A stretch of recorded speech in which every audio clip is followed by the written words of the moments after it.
Attack of the Giant Ladybug is about a young girl who's coming home from the bar one night when she's attacked by, you guessed it, a giant ladybug. A dream? Or is it a dream? Who really knows? A nightmare, maybe. There's a ladybug. It's definitely giant compared to regular ladybugs. Basically, a giant ladybug attacks me, and I'm like, yeah. It's about an attack of a giant ladybug.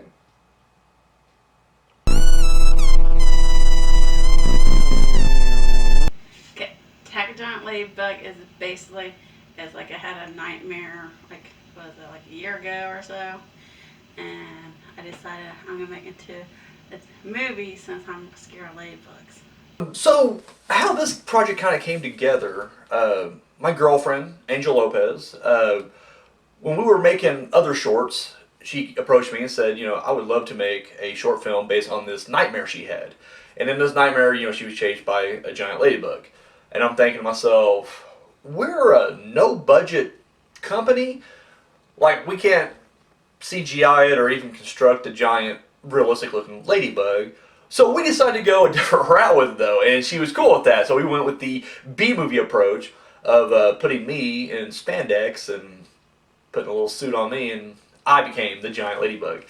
So the unsung hero, Daniel Richardson, who is the giant ladybug, has been in that spandex so many times, and I still have not had to be miserably put into the spandex. So I'm pretty happy about that. So this was Angel Lopez's first time directing, and I thought she did a really good job on it. Angel Lopez as the director, I believe this was her first project, and I think she did a very great job. It was kind of weird since it's my first one, so. One thing no one really talked about so far on this thing, she was actually, my God, 7 months pregnant, 8 months pregnant doing this. She came with the idea before she was pregnant, and then by the time we got prepped and everything, she was already pregnant. And so, there was a lot of concern, would she be able to, do it, physically be there and everything. But no, she pulled through. She trooper for sure. And so, yeah, and I think, once again, I think it turned out really well. I enjoyed it. I think the script is it's there, there's something there. It's nothing insanely crazy, but it's also like there's a full story in 3 minutes, which I can always respect. If you're able to tell some sort of a story in 3 minutes, then you did something compared to some short stories where nothing happens. So I think she's a very fine writer and will only progress. So this was written by Angel and, once again, based off Dream. There wasn't much of a script per se. I mean, it was a very basic, more of an outline than anything else. But I do love the concept. I love, just kind of the bare bones of this. Like, this is stripped down to just the synopsis I gave you earlier. That's the story right there. So I thought, she did a really good job on that. She asked me to do the music, and then I started doing the music, and it was a fun, interesting soundtrack to kind of work on. I think he did good on the music. And So during the music process, the main things that I worked to do were to make it non-intrusive to the sounds that were already there, which it was somewhat of a challenge, but just finding the right mix there. And I tried to use a lot of synthesizers because I was in a synthesizer phase. He did a very electronic synth vibe. There's one piece of music I absolutely love, and that's when when we first start, not when we first see Ladybug, we get a glimpse of Ladybug early on, but when it kind of rises into frame, I just love that cue. It happens right there.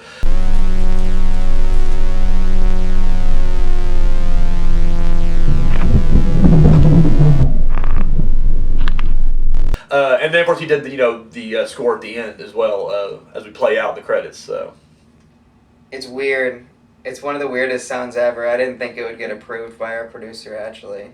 Like, he's kind of a stickler on stuff that I do. But as soon as it cut, like, to me, it sounds like Grand Theft Auto San Andreas. Like, when the credits are coming in, it's that kind of... Like, it just, that's what it makes me think of. So, yeah, that's my own plug of my own in-credit scenes music. So, yeah, listen to that and think about Grand Theft Auto San Andreas.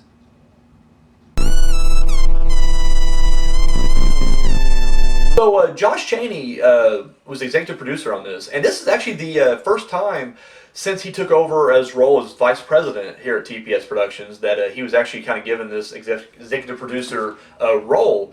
And I was really kind of impressed with how he kind of handled it too.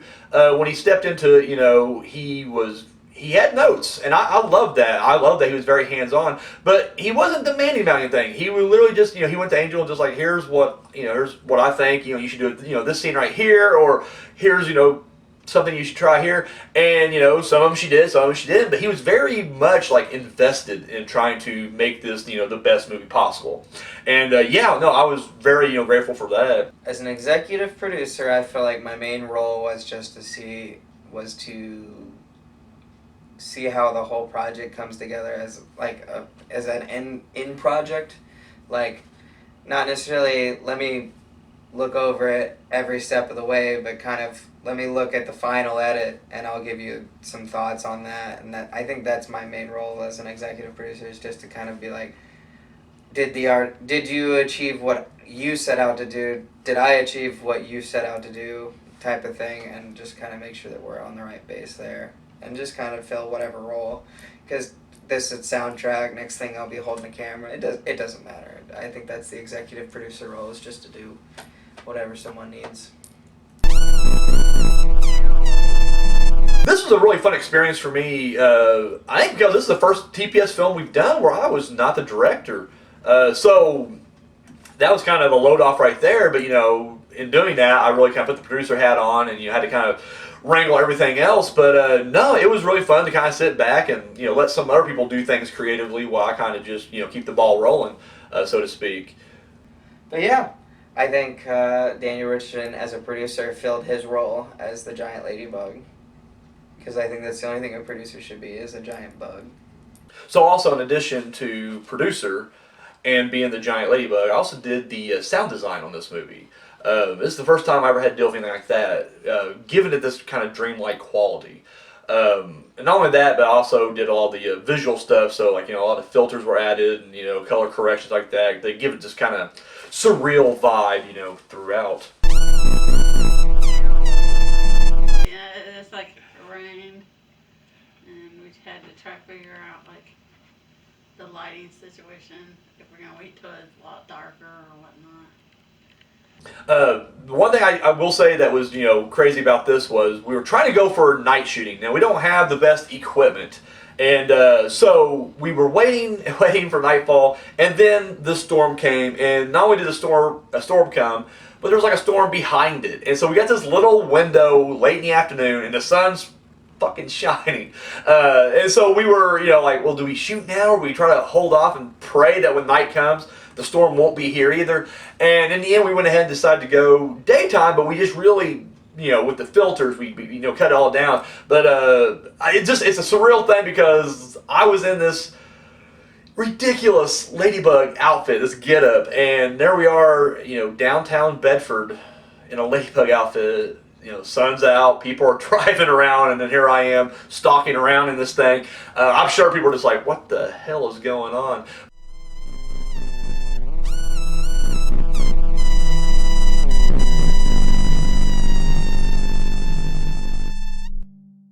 But overall, this was just a really fun experience. So.